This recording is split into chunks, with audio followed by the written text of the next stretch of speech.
তার জন্য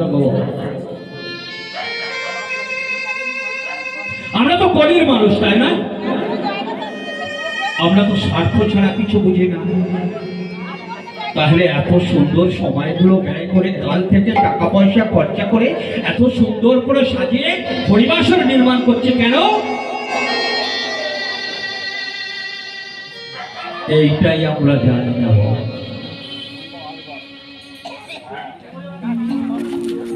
দীর্ঘদিন ধরে হরিবাসর হচ্ছে, তাই না?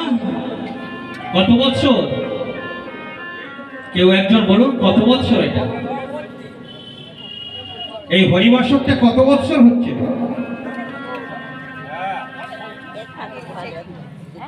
সেটাই অনেকে জানে না।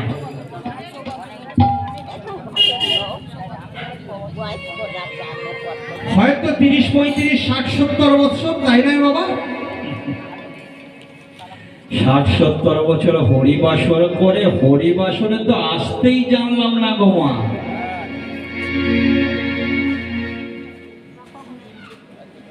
ফতেপুরের হাই স্কুল, এখানে তটিনী আছে, আর একটা কি আছে, শ্রীনা, তাই না বাবা?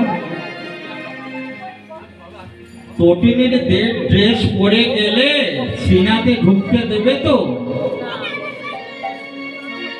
আর শ্রীনাথের ড্রেস পরে গেলে তটিনীতে ঢুকতে দেবে তো? মাগো,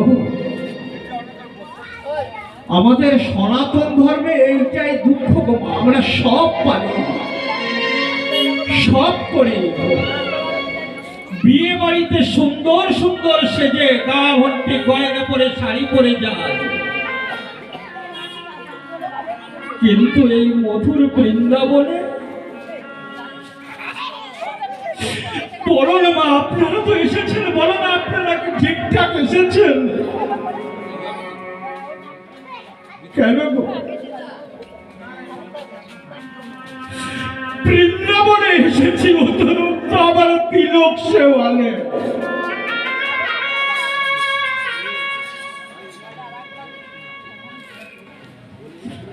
কেন বাবা?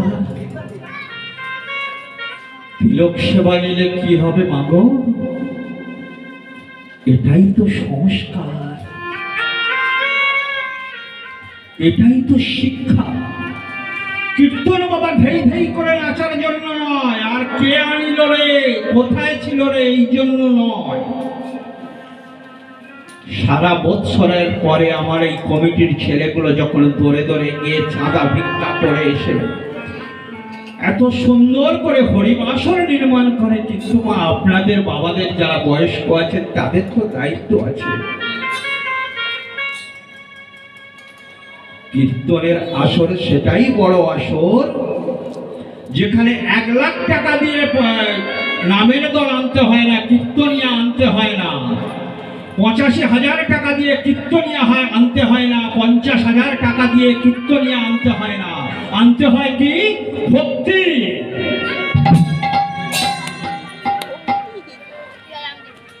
পরের বার থেকে